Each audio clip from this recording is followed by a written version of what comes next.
Good evening. My name is Scott Dunn, and on behalf of the Arts and Lecture Series of Bainbridge State College, I'd like to welcome you tonight to the Curbo Center and our event this evening. Max Brooks, the preeminent zombie expert of modern times, has worked for the BBC and written for Saturday Night Live. He's the author of the novels The Zombie Survival Hand Guide and World War Z that shared a title with a recent movie starring Brad Pitt. Currently, he has a comic book series called The Extinction Parade and a forthcoming graphic novel called The Harlem Hellfighters, which is based on a true story. And despite being the son of legends Mel Brooks and Anne Bancroft, do not expect any discussion about cowboys sitting around a fire passing gas. Please, let's give a warm welcome to Mr. Max Brooks.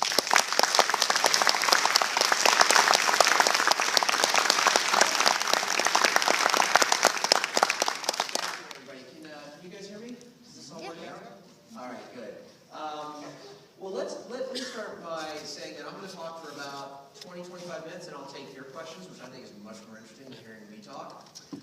But first, let me ask you a question. Who's read my book, Zombie Survival Guide specifically? Who's read it? Okay, good. For the rest of you, I'll break it down. It's in the humor section. Totally not my idea.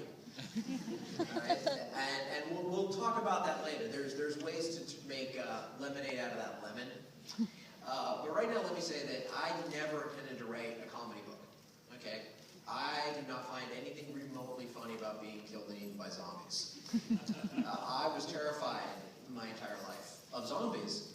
And I think what scared me the most about them was that they didn't obey what I consider the first rule of monsters. And for me, always the first rule of monsters growing up was that you have to go find them, right? I mean, doesn't every horror film begin with, like, somebody saying, like, what was that?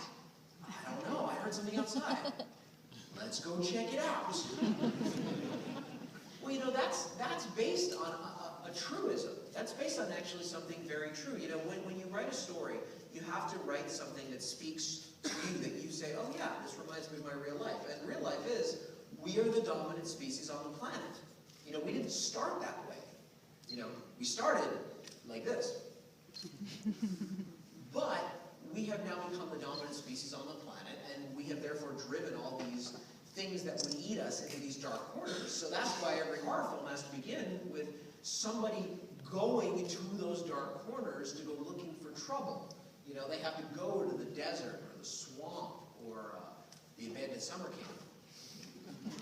And you know, if they do that, when I was growing up watching these movies, I had no sympathy for these people. You know, it didn't bother me. Somebody would say things like, hey, let's go swimming in the water. You know there's a giant shark. Whatever, let's go swimming. I had no sympathy. And that's sort of how I live my life, is I have no sympathy for anybody who goes looking for trouble. You know, sometimes that gets me into trouble. I got in a lot of trouble when, you guys heard of the Crocodile Hunter?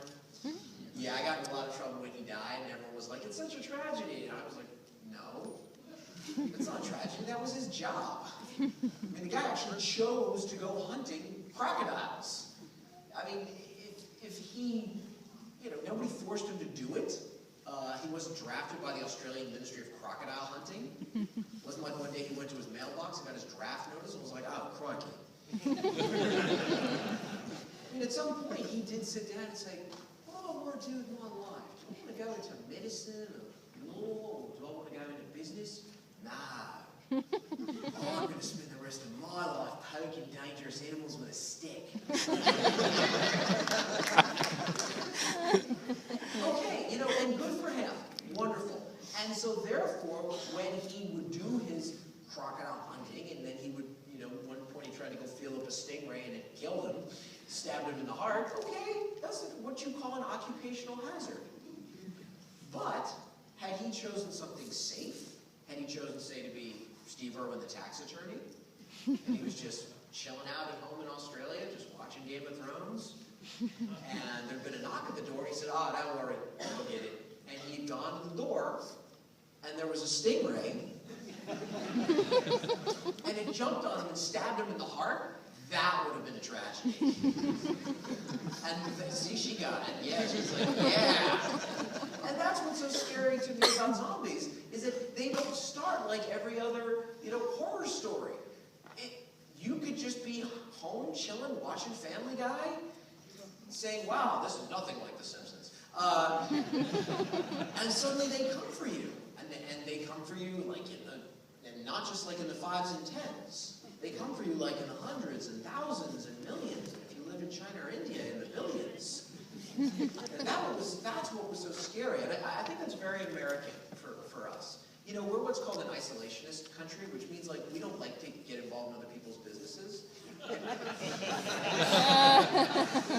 Officially. But we don't want to know what other people are doing around the world. We don't care. There's other things that we need to do. You know, there's a new episode of New Girl on. We have things to do. Which is why we're always shocked when we're attacked.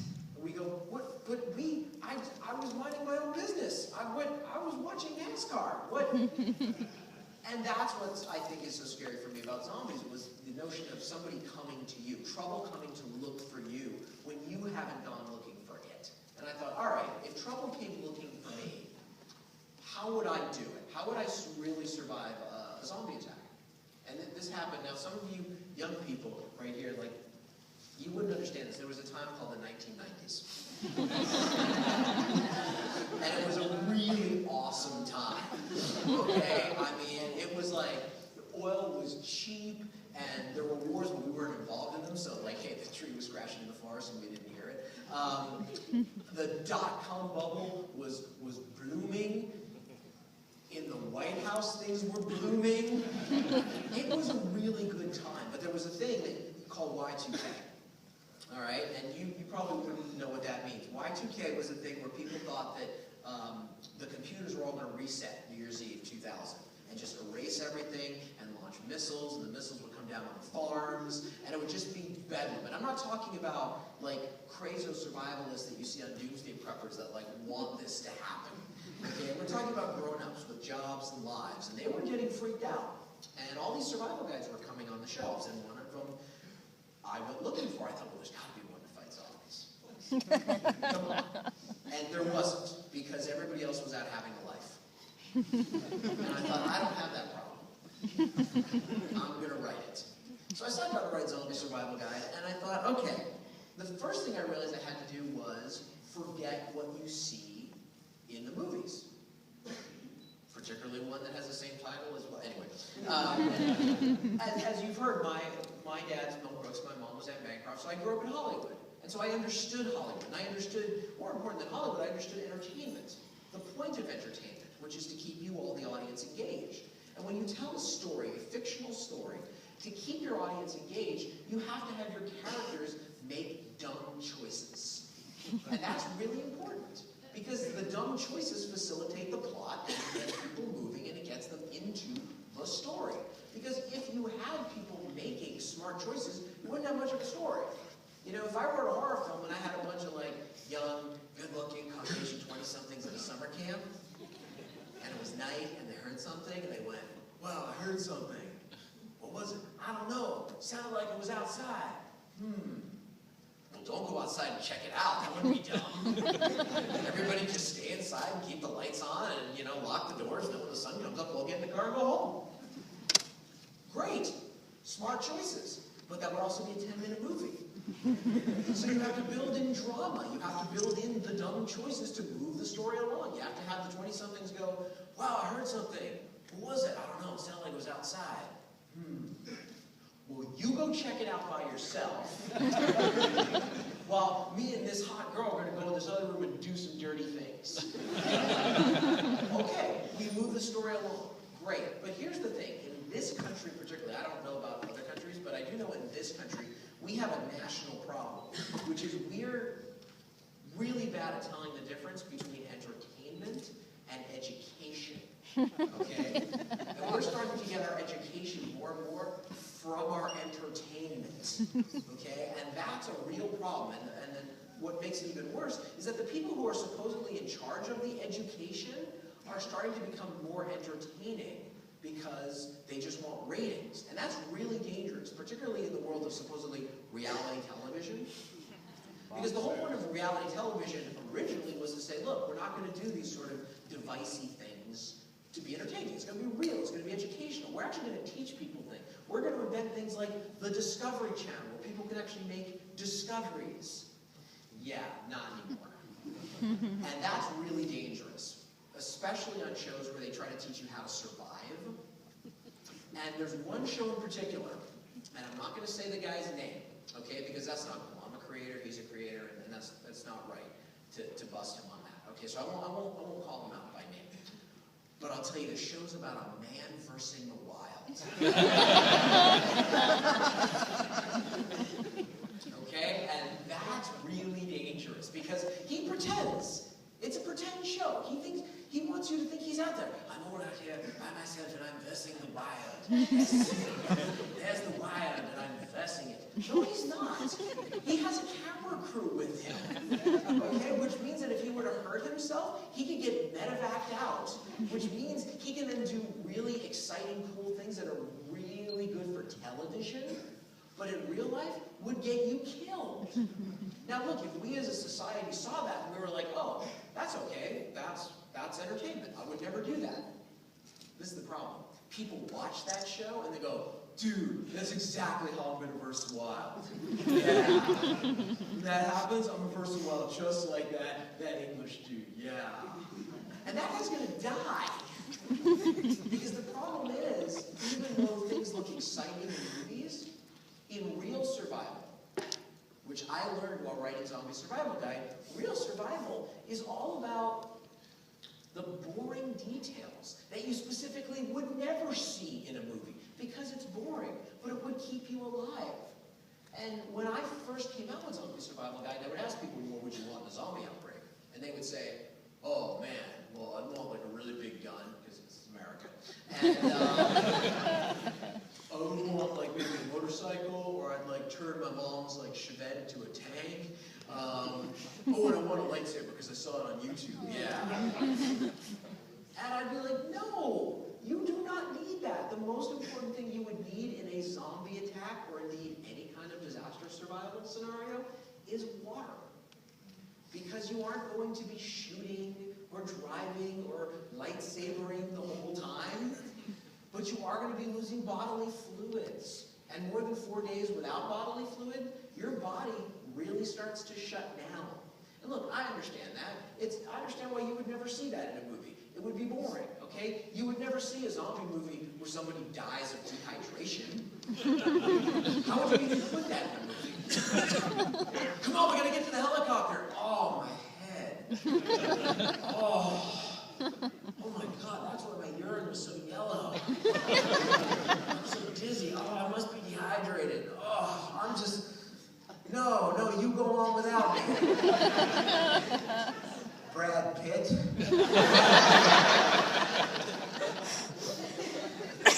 So I understand that. Likewise, I also understand another sort of really boring detail of real-world survival is the more water you carry with you, the heavier it's going to be. And so the heavier it's going to be, the more you're going to sweat. The more you're going to sweat, the more water you're going to lose. So you're going to need to find a way to purify water you find along your journey. So the most important thing you're going to need, even more than water, is like a water purification filter or water purification pills, some way to get those little things swimming around in there out.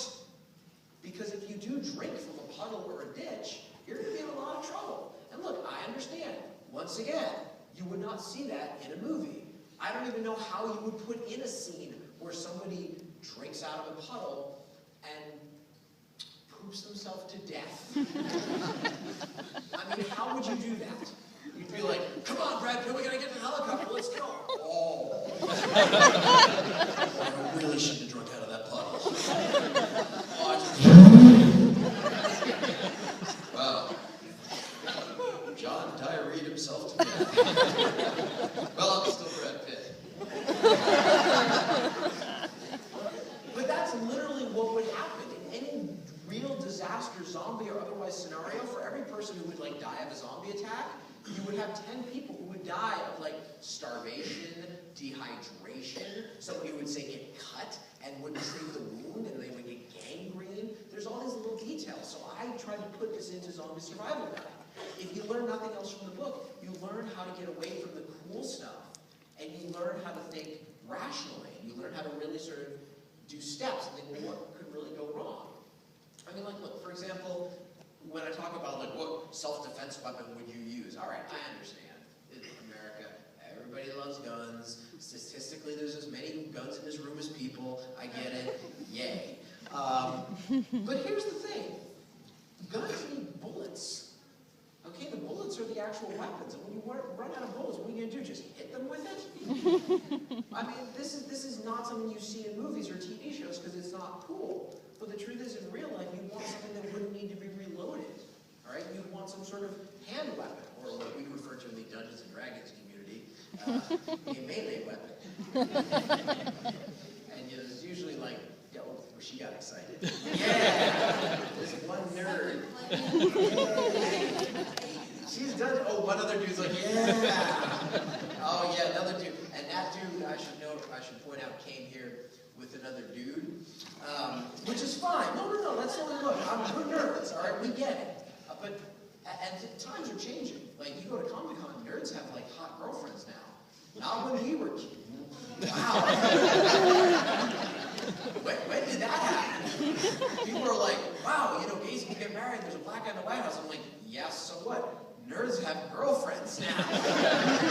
That's a big change. But the problem is, my tribe of nerds, we all grew up having melee weapons. And we thought they were all cool. The problem is, once again, getting back to sort of real practical stuff and away from what you see in the movies, all the melee weapons we had were all display items. They weren't actually meant to be used. We bought them off these catalogs that are like, you know, Renaissance fairs or whatever, because we sort of hoped in our nerd fantasies that somehow we could con a young lady to come back to our Fortress of Solitude,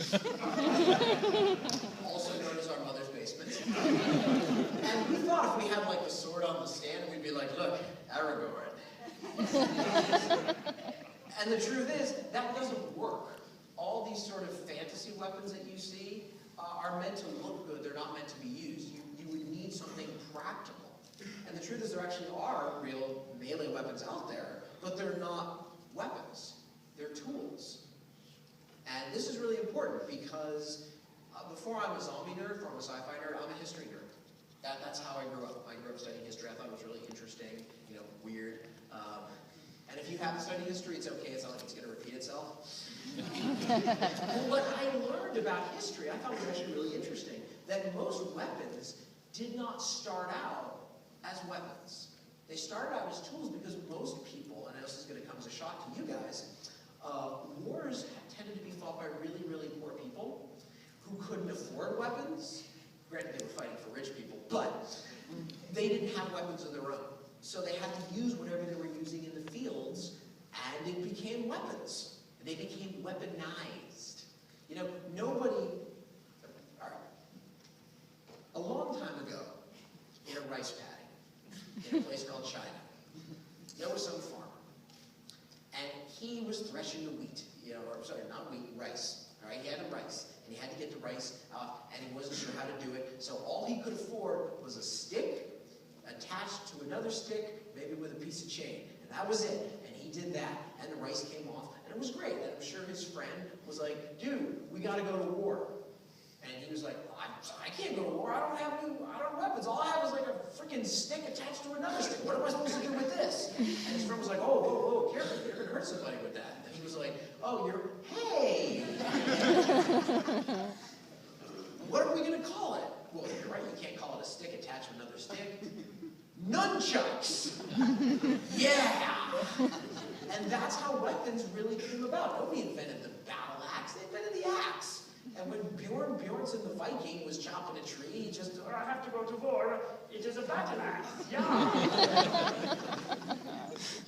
And so the moral of that is, if you're looking for some sort of melee weapon, what you do is, you go to the hardware store, and you say, well, I want a sword, oh, I have a machete, oh, I want a battle axe, I have an axe. But I hear, somebody want to get that? This may be important.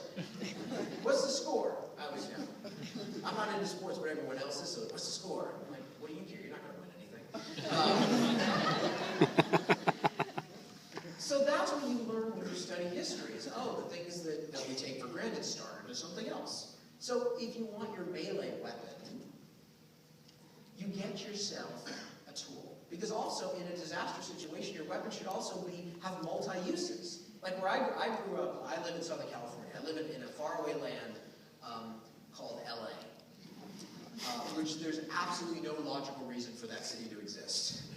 What it really should be is a desert where there should be about 7 or 8 Chumash Indians living there, hunting and fishing, and that's it. Instead, there's a city of like 11 billion people. We have these horrific earthquakes. So we grew up with earthquake kits. And in an earthquake kit, they tell us we have to have a crowbar. And the crowbar is good because in an earthquake, a house can actually shift in an earthquake and it jams the door in the frame. So you use your crowbar, pull the door open. So I've always had one. And I thought, I also have something I can brain zombies with. So that's important. Now also, for example, in a disaster zombie scenario, what are you going to use for your vehicle? And I thought about this a lot. And look, I understand. Cars. We love cars in this country. We love cars almost as much as guns. We love cars so much we actually used to build them in this country. That's how excited we are about cars. But as I studied them, I realized, wait a minute. Bullets need guns. Cars need gas. Okay, even where I'm from in LA, we all drive hybrid cars because we care. But that just means I'm going to go twice as far before I die. So I thought, what would I need? What would I really need? What about a bicycle? Because the truth is, look, when I first started doing these talks, and I'd have rooms of people going, yeah, I want an armored personnel carrier, and I would say, okay, here's a licensed mechanic. Nobody would raise their hand. I'd be like, yeah, do you know how many parts there are in the internal combustion engine? I don't. But I know it only takes one to break. But I do know a bicycle, oh, even I can fix that. And that's the really important thing in a disaster scenario. You want things that you don't need, okay, to take somewhere else to be fixed. So I can fix it, and I can carry it, okay? And the great thing is, cars run on gas. Bicycle in a zombie scenario runs on fear.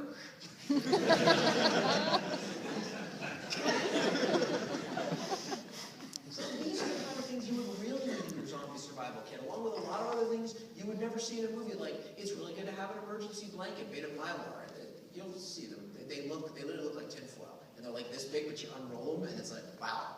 And you would need a first aid kit. And, down here in the South, you would probably need some insect repellent. So it has to be, someone's like, yeah, who gave a shout out to DEET? Okay. But it's also very important, no matter where you live, your survival kit should have to do with your environment. Like, people ask me, well, what should we have in our kit? I'm like, well, where do you live? Like, if you live in a desert, you should probably have as much water as possible or a way to find it. Not so much the case, say, if you live in the bayou. But you should have a way to purify it. You probably wouldn't need that much insect repellent. Well, maybe in the summer if you're up in the Arctic. So these are all the things you would need. But then the question is, where would I go in a zombie plague? And I thought that's a really, really good question. So I thought, all right, the first thing I would do is open up a map and find America on it.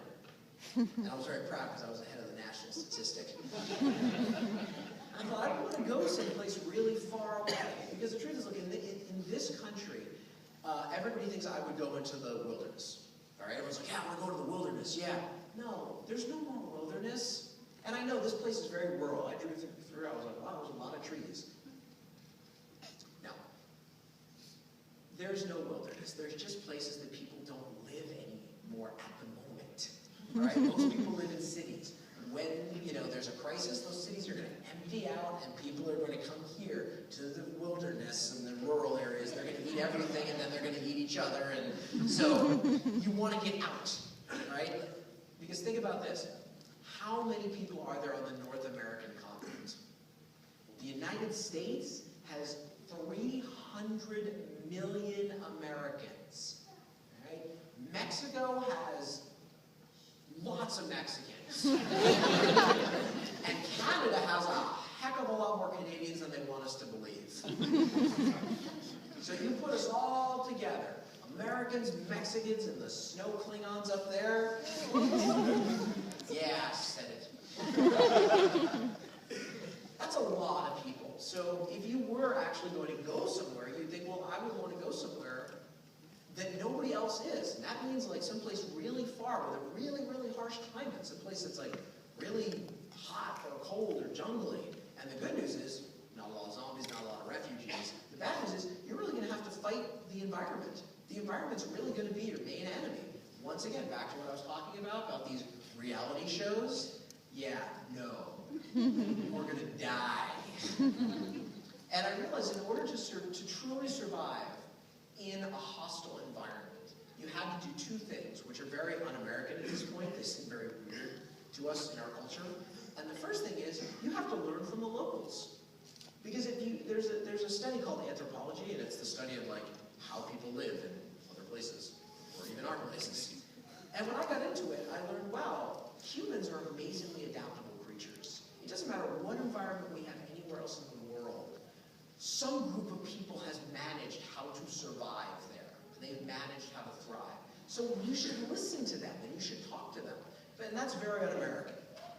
You know, once again, when you study history, you learn about a time called the 19th century. Wow. The 19th century was a time when white guys from Europe went around the world to discover places where people already lived. But they didn't talk to the locals, because it was important for them to do it their way. Okay, so they had to do it as Englishmen. They had to do it with a pith helmet and a stick and a walking, and here they are. And they're going to pick me. Yes, I'm English and you're not. And then they would get bitten. Oh, I've been bitten by a mosquito. Oh my goodness. Oh my urine's gone black. Oh, ta-ta. They would die. And the 19th century is littered with the corpses of dead white dudes who tried to do it their way. And that still stands, you know, even today people still try to do it. There was a book that came out many years ago and they made it into a movie called Into the Wild. I advise you all to check it out. It's really important. It's about a loser who goes in the wilderness and dies. Because he tried to do it his way. Because he was like, yeah, man, I'm going to take on the world. And the world was like, no, you won't. You know, there's a scene in the movie where he's getting life advice from Vince Vaughn, because, you know, who wouldn't? And they start throwing this word around, oh, society. They go, I want to get away from society. Society. Not understanding that the reason that we have society, the reason that we all have come together to make a society, is so we all don't die in the wilderness. And that's the next thing you would have to do in any sort of survival scenario, and this is very un-American, is work together.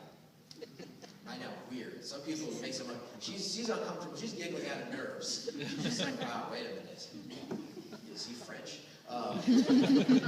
We all have to work together. Look, I understand, in this country, in America, we are what's called a very individualist country. All right, which means we all think that we can do anything by ourselves. And I understand that. I mean, I grew up that way. I grew up in the 1980s, and we had that ethos distilled into one demigod called Rambo.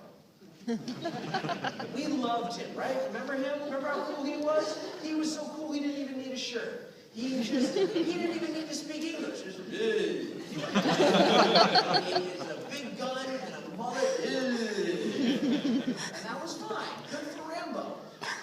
But the problem with teaching those lessons of sort of the alpha male who can do anything is that's not actually how we became the dominant species on the planet. It wasn't because of the Rambos of the world, okay? See, I would love it. Once again, remember we talked about Hollywood? How Hollywood has to do exciting things that are not necessarily educational? I would love it if somebody made Rambo Part 5, The Battle with Testicular Cancer. Exactly. Because not even rich is like, oh my God, yes! It's a real medical condition. Believe me, fellas. And not even Rambo could take that on, okay? Rambo would need help. Rambo would go need Dr. Schlossenstein. And Dr. Schlossenstein isn't as cool as Rambo. He doesn't have a big gun. He can't knock a Soviet helicopter gunship out of the sky with a bow and arrow.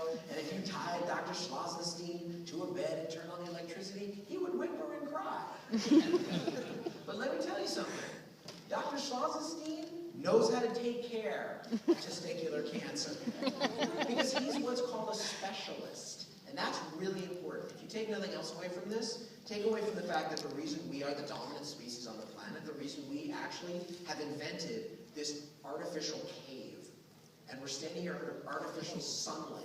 All right, there's a gentleman in a uniform who has a machine that when he pulls the trigger, artificial lightning bolts come out. The reason we've done all that is because a long time ago, we learned to specialize. And what specialization means is it's one person doing one thing really, really well for the benefit of the whole group. All right? Millions of years ago, or thousands, depending on which part of the country you live in, our ancestors didn't depend on Stone Age Rambo. They depended on Stone Age specialization. They said, oh, wow, you, sir, you throw a spear better than anyone else in the tribe. Don't do anything else. What? You just throw that spear, okay? That's what you do. And what you know how to take grass out of the ground and make it into baskets so we can take the meat that he's killed with the spear and go from one place to another? Don't do anything else. Don't waste your time. You just make baskets. You are the basket ninja. Wow. And you, sir, you taught us the reason the buffalo come back in the spring is because we have to give you our virgins. You'll be the priest. And that's how we develop as a species. We specialize. That's what you would have to do in a zombie or any other survival scenario. You have to build a group. And you would all have to specialize. And we'd all have to work together for the benefit of that group. Because we cannot make it alone. We can only make it together. And that is what's so great about Zombie Survival Guide being in the humor section. Because the truth is, look, if you go home tonight with your Zombie Survival Guide, you say, oh my God, I saw this guy, Max Brooks, and he talked about zombies, and he talked about weapons, and we need to arm ourselves right now. That is not going to go over well. All right, so you throw it down, your friend picks it up and goes, oh, what's this? And you go, oh, I saw this guy, Max Brooks, and you know, it was funny. It wasn't that funny. Kind of looks like a guy from 2.5 Men. And your friend jokes about it, and he goes, oh man, look at this. This guy he really thought about it. And you're like, I know, what a loser. It's like everything, like, what would you do? Every detail, what would you do? What would you do? What would you do?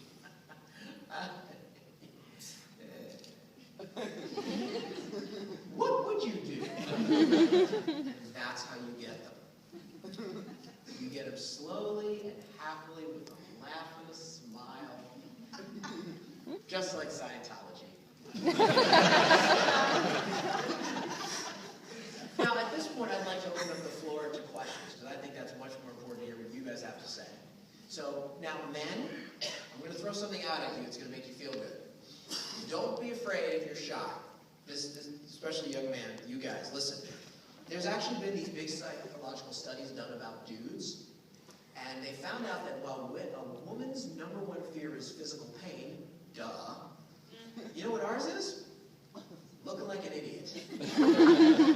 I'm totally not kidding with you. We would rather be physically hurt than look like an idiot. Okay? We really would. There's something called the Geneva Convention, and this is really important. Well, it wasn't important in the last administration, but anyway. What that means is in war, when you capture a dude, you can't torture him, but because they understand that about looking like a doofus, they actually put a subsection in there which they call outrages upon human dignity. Which means, like, yeah, you can't rip the dude's toenails out, but you know what? You also can't strip them all naked and put them in a big ball and take a picture and go, because that's not cool. So what I'm saying, dudes, is if you're embarrassed about asking something, don't worry about it.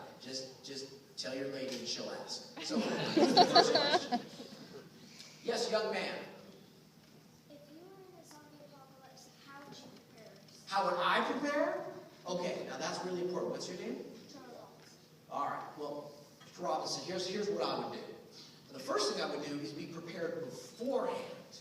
You know, because, see, this is the problem. Like, there was a movie recently, and we won't talk about who was in it and what the name is. But basically, there's a dude, and he's gorgeous, and he's making pancakes for his kids. Because, you know, if I ever saw, like, a middle-aged woman's fantasy, that's it.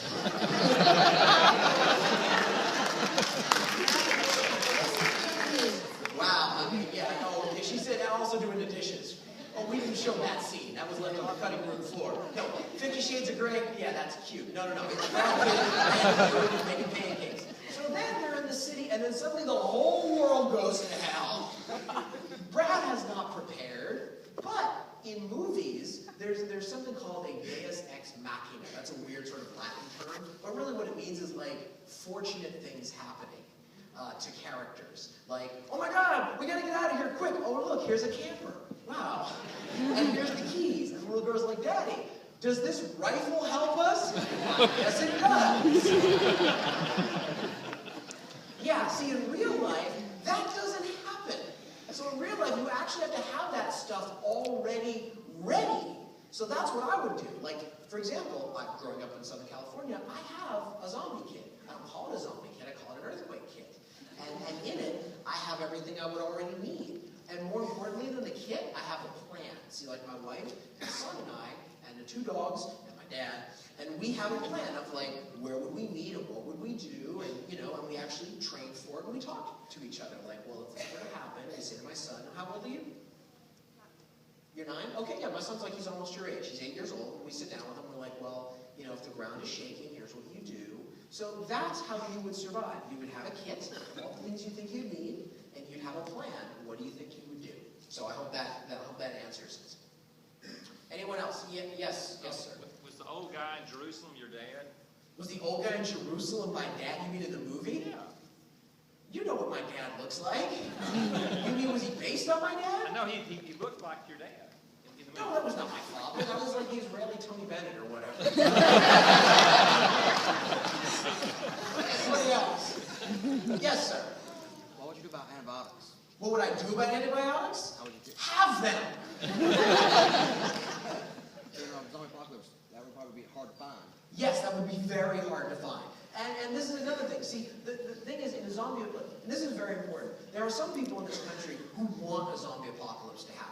Okay? They cannot wait for this. Because then they finally think that they're going to be some sort of alpha male Mel Gibson hero that they saw when they were a kid in The Road Warrior, and they're not just going to be the loser who works at Blockbuster. Yeah, they're going to be dead in a week. What you want to do in a disaster, zombie or otherwise, you want to preserve as much of society as is already functioning. Because once that stuff gets blown up, it's really, really hard to put it back together again. Because, first of all, I'll talk to you in language you and I can understand, the rest of you follow along. This isn't Minecraft. Okay? Well, I was like, woo! You know what I'm talking about. There's a wonderful computer game called Minecraft. I love it. It's great. You get to be like a digital Lego Robinson Crusoe. And you're alone in the wilderness, and you're like, oh, I'm going to chop down a tree, and I'm going to turn the tree into a table, and then I'm going to make a pickaxe, and I'm going to mine the coal, and I'm going to mine the iron, and I'm going to make things. That's great. That's not how it's really going to happen. You can't just Minecraft an antibiotics facility. So here's what you do about antibiotics. This is your job. What's your name? Aaron. Aaron. Here's Aaron's job, everybody. Aaron's going to find out how antibiotics are actually made. Where does the materials come from? Do they come all the way from China? Do they come locally? Medicinal herbs. Medicinal herbs. Okay. Is there a substitute to them? Bacterial cultures. Bacterial cultures. Okay. See, these are skills that. What's your name? John. All right. See, John is now in your zombie group.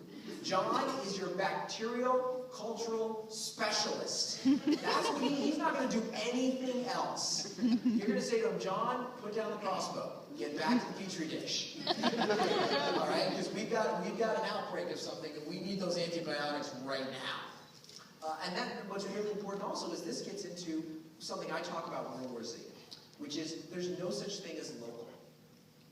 Local does not exist. We all live in the same world, and the stuff that we all use, go home tonight, look around your homes, and think about what was made from start to finish within 100 miles of your home.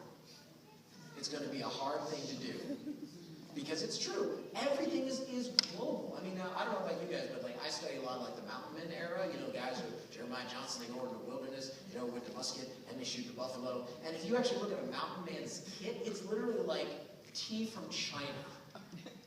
Sugar from the West Indies. His knife was made in Sheffield, England. So, all throughout our history, we have had international trade. what happens when that trade is cut? Will John be able to make antibiotics? I mean, look, I've watched a lot of Breaking Bad, and Walt, he needs chemicals that have to come from other places. So even Walt's got problems. So, all right, so listen, you guys need to work together. You have to make the stuff, you need to figure out how to scrounge. Okay, you're Tim Robbins, you're Morgan Freeman in Shawshank. All right? Get that stuff. Anyone else? Yes, miss. Do you have any advice for people like me who want to become public stalkers? Who want to become public stalkers? Oh, published authors. Wow, I was like, I've never been asked that one. I said, well, first of all, you're in the wrong place. You got to come out to LA. You got to hang out with me and see Gwyneth Paltrow binoculars. Oh, published authors? Yeah. Here's okay. Go out and write something and publish it. And look, I'm not being simplistic. Because look, all right, 20 years ago, if you wanted to be a published author, you had to depend on the man. What I mean by the man is publishing houses. You know, back in the day, like I did a wonderful thing in my early 20s. I wasted copious amounts of my parents' money going to film school. But back in like the mid-90s, you needed to go to film school because the only way to make movies was through studios, and the only way to get them seen was through festivals. So you needed, that was the man. Nowadays, there's no such thing as the man anymore. All right? If you want to publish something, you write it. And you get it to where you think it's good enough for people to see it. And then you call Amazon and you say, I want to self-publish. And they say, we're going to help you out. And you publish in digital format. Because back in the day, you needed to print. And print's expensive. And you needed to print the printing companies and warehousing and shipping. And then you needed the man. Now, it's all digital. You can write a story and you can publish it on Amazon and make money. And you actually don't even need to do it that way. Do you guys ever watch Star Trek The Next Generation? All right, there's a guy named Will Wheaton, who, little Wesley Crusher, poor guy. Because he was the one guy in Next Generation where, like, nobody liked him. But I thought he was cool, and I think he's the coolest guy now. You know what he does? He has his own website, and he writes his stories, and he makes them donation-based. So you download them, and you pay what you can, and he makes bank on that. So you just go out and do it. Now, the difference is, here's the problem, and this is important, though. Emotionally, it comes at a price. See, when I was young, you could complain about the man. And that was awesome, because then you could blame everything on the man. You could be like, oh, I'm an incredible writer. If I just got published, oh, I'd be the next Mark Twain. But the man won't let me. Yeah, this is the man's fault. Now, there's no more man, so you better put your stuff out there, and you better be ready for criticism. And even I get it. And there's no blaming anybody. It's all on you. So are you ready for that? Are you ready to do that? Are you ready to have some loser who's like played a ton of video games and looked at a lot of internet pornography and has nothing else to do with his life, so he downloads your story and he gets jealous because you did it and he didn't, and then he writes on Amazon, this story totally blows. What's your name? Stacy can't write. English isn't her first language. This is an epic fail. 1 star. Ready for that? Because that's waiting for you. It's waiting for all of us. That's what you have to deal with. Instead of the man, now you have the dude.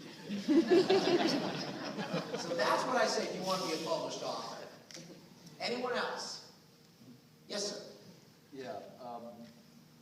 In the Zombie Survival Guide, page 179, you were talking about duration, survival. Yes. 1 year, 5 years. I wish I could help out a little. I tried to find this out. There's a certain amount of problems with gene pools.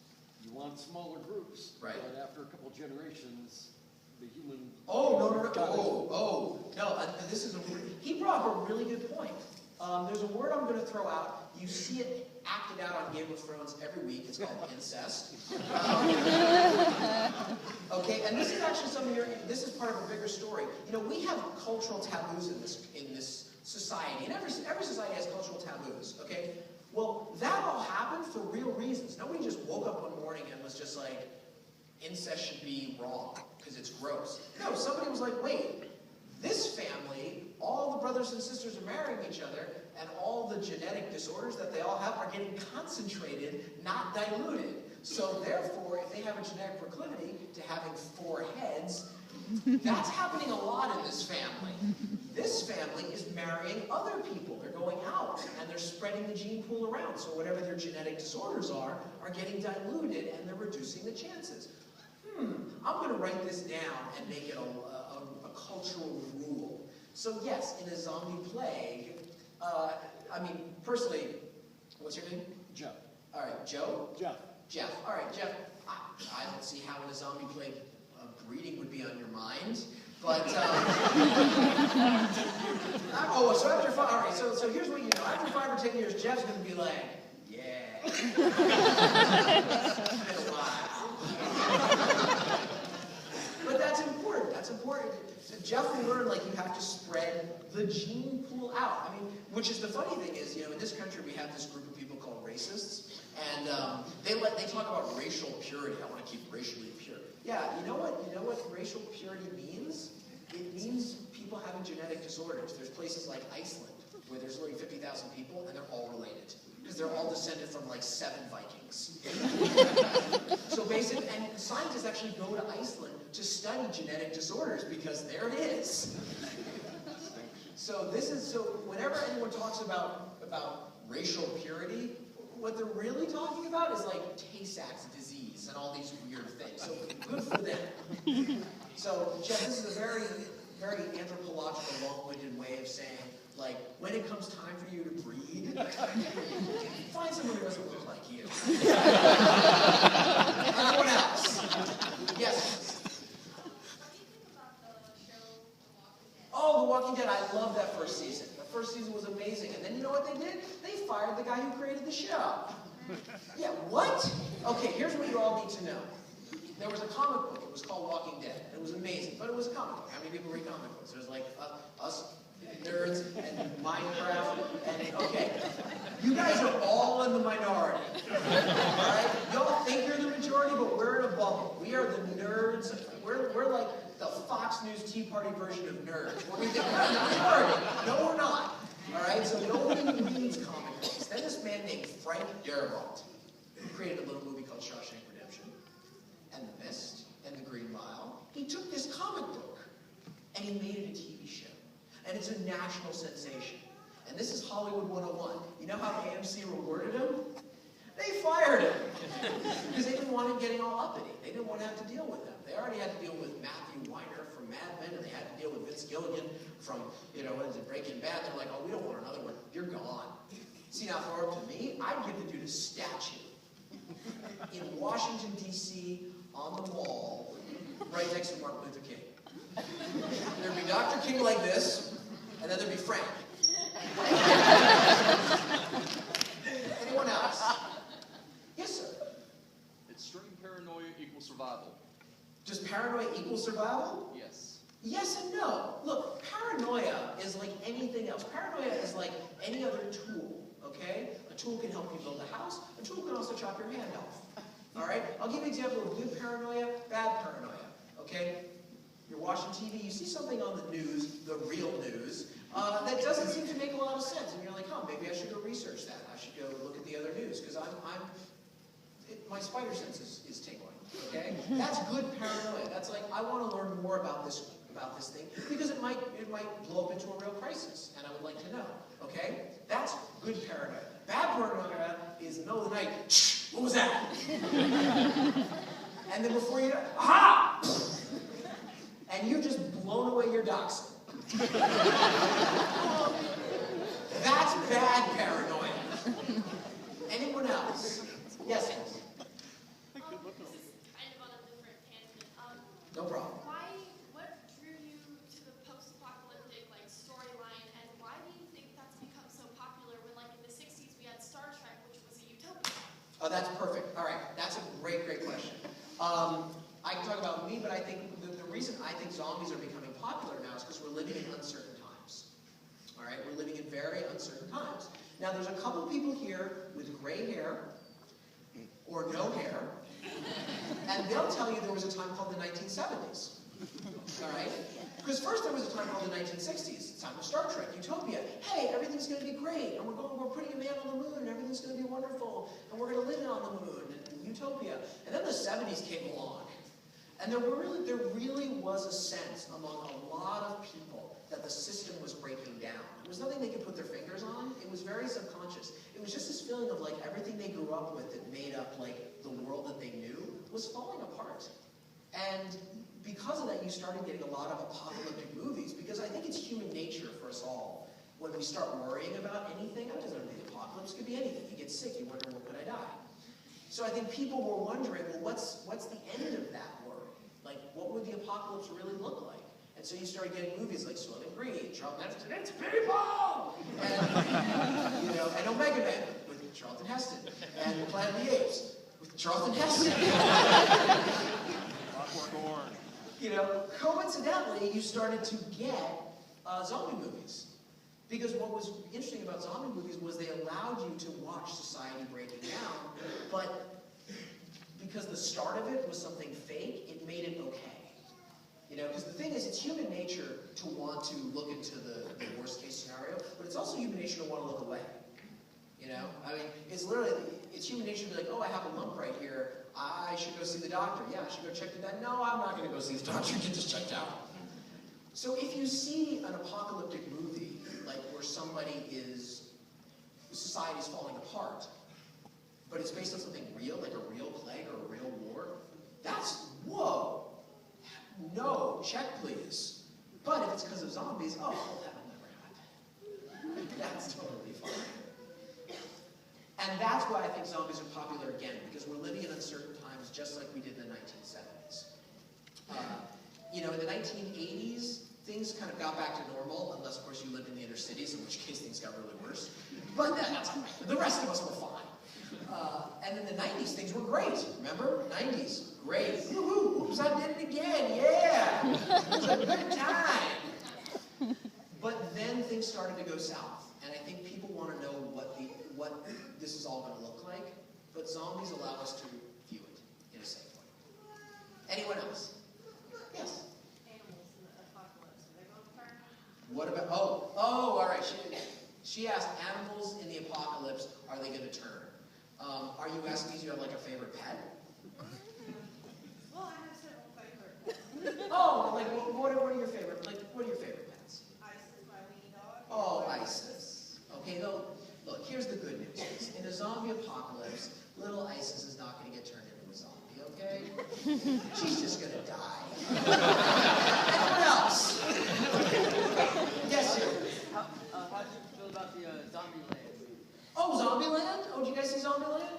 Oh, I thought it was great. I thought the book was a little better. You should check it out. It's called Zombie Survival Guide. Moving on. Yes. Yes. Sorry. I have a question. What was it like working on Saturday Night Live? What was it like when we were Saturday Night Live? Yeah. Crazy. Did you see that HBO series, The Pacific? No. Yeah, it's about being a Marine going through one horrific island combat situation after another, never knowing if you're going to get blown away, and it's just brutal and sad and heartbreaking, and then you come home and everyone's like, so what was it like? Yeah, moving on. Max, can you share with us something about your comic book series, Extinction Parade? Okay, Extinction Parade is a new comic book series I'm doing. Now, officially, it's a zombie outbreak told through the eyes of vampires. It's interesting. That's what it is officially. But sometimes, like when this young redheaded lady brought up Star Trek, some authors like to use stories to tell bigger stories. And, you know, sometimes you couch it in a way that, like, if you don't want to deal with the bigger story, that's fine. Just enjoy the story on the surface, and that's totally cool. I like to tell bigger stories. I like to put it underneath. So if you want to think about it, great. So officially, there's a zombie outbreak, and the vampires are dealing with it, or can they deal with it? Unofficially, what it really is, to me, is a story about privilege. Because remember what I've been talking about all night, about how we become the dominant species on the planet? We've become the dominant species on the planet because of struggle. And that's really important. And that's not just as a species. Every individual, if you've had to struggle in your life, if you've been kicked, and you've been down, and you've had to pick yourself back up, and you've had to reinvent yourself, and if you've had to deal, you can then deal with anything. But if you haven't, if you've had stuff just handed to you, and and your life's just been a bowl of cherries, and then something really bad comes knocking, you will not be able to deal. And then it may be too late to learn. And that's the story of the vampires, is they are at the top of the food chain. They're what's called apex predators, which means, look, the reason we have all this is so we wouldn't get eaten by saber-toothed cats. That's why it all started. That's why we started to specialize. That's why we started to adapt and grow. Because we were sick and tired of spending 9/10 of our evolution going, what was that? So finally we adapted. But what if we weren't afraid? What if we'd been vampires and had strength and speed, agility, immortality? Yeah. Then you know, this is what early humans would be like. Vampires? They'd walk like Shaft. They never had to deal. But then what would happen if the vampires, this species that had everything handed to them, and never had to struggle, and never had to adapt, what would happen if they were suddenly confronted with a crisis? In this case, their one food source, humans, being eaten out from under them by zombies. If they have no history of adapting, they have no history of dealing with anything, if they've just been arrogant and spoiled and soft, essentially, if they were the Kardashians, would they survive? Because, nope, maybe, we'll see. That's the series. Because I also wanted to talk about that because I see that happening in the country. I see a whole generation, not all of them, but I see a lot of young people who are so coddled by their parents. I don't know how it is in rural Georgia, but I can tell you in LA, when little kids' soccer teams play, they all get trophies. Even the ones who lose. Nobody loses anymore. We've even changed our language. We call it political correctness, so therefore nobody gets their feelings hurt anymore. Everybody just expects everything just to come to them, and they've never had to struggle. Well, these 20-somethings that I'm dealing with now, when they become 40-somethings and 50-somethings and bad stuff comes knocking, what are they going to know how to do? Because I think we know, older people, we know that basically bad stuff happens, right? You can go through your whole life, but eventually something's going to come knocking at the door. And you got to learn how to deal. And that's the point of Extinction Parade. So I hope, yes, sir. Have you ever seen the Twilight series? Oh, God. Oh, what's your name? Lauren, no, I understand. All right, listen. Twilight? Oh, the Twilight sucks. No, it doesn't suck. It doesn't suck. It's really dangerous. It's really bad for young women, okay? I have a son, oh yeah. Because, you know, remember we talked about the other lessons, the under lessons of stories, not the lessons that you think you're reading? Here are the lessons of Twilight, okay? Find a bad boy, because you can change him. that we all know is that women can really change bad men. And number two, if he ever leaves you, start doing self-destructive behavior to ignite his sense of protectiveness. Maybe what you should do is get him and another boy to fight over you, because that's really wonderful for a woman's self-esteem. Number three is, just don't get a job, don't get a life, just serve him, be with him, just do him. It's all about him. And it's nothing to do about you, because you're just Bella. Oh, God. Those are the lessons of Twilight, okay? Here's what you're going to do. Now, the mom? Aunt. Here's what you're going to do as the aunt. You're going to No. Tomorrow, you're going to do something. You're going to sit her down in a chair and duct tape her to the chair. And then you're going to duct tape her eyes open. And you're going to make her watch all the Alien movies. And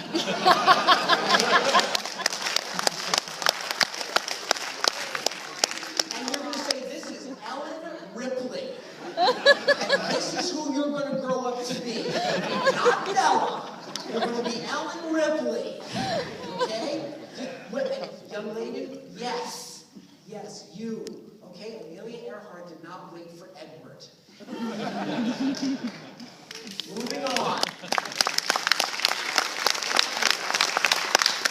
Okay, all right, so we're gonna wrap it up.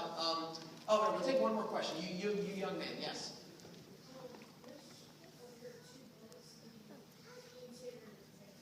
Oh, those are my 2 books? That's an excellent question. Which one of your 2 feet?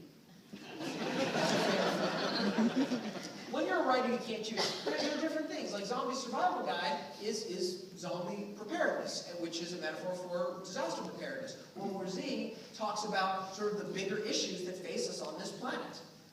So it's 2 completely different things. So now what I'm going to do is, in wrapping up, I'm going to do a zombie self-defense move. All right? I'm going to show you everything we've talked about tonight. Remember we talked about being practical and logical and not doing the cool stuff that you see in the movies and really thinking about sort of what you would really do in a real situation, which I'm sure this officer of the law would even teach. Okay, this is what we're going to do. I'm going to bring one of you up on stage as a zombie. And I'm going to demonstrate how this self-defense move can save your life. All right? So who's my volunteer? Let's see. Oh my God, this woman's like, send him. Listen, you know what? I'm going to do more than one. You, and you, and you, and you're too old. And you. All right, 4 of you, get up on stage. Get up on stage, all of us. All right. Come over here. Stand in this light. So here's what's going to happen. The 4 of you are going to come at me as zombies. But you're going to have to first practice shambling. All right? So I want you to try shambling. Stay right here. When I say go, you're all going to shamble from here to here. Ready? And go. Too fast. Come on, zombies only run in the movies. Get back. All right, let's try it again. All right, we ready? Try it again. Go. Perfect. All right, get back. We're all good. So are you 4 ready? Now watch this. What I do tonight would save your life.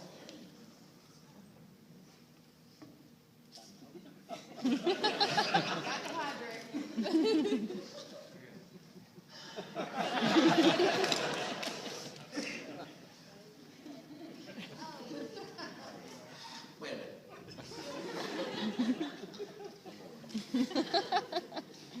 Are you ready, gentlemen?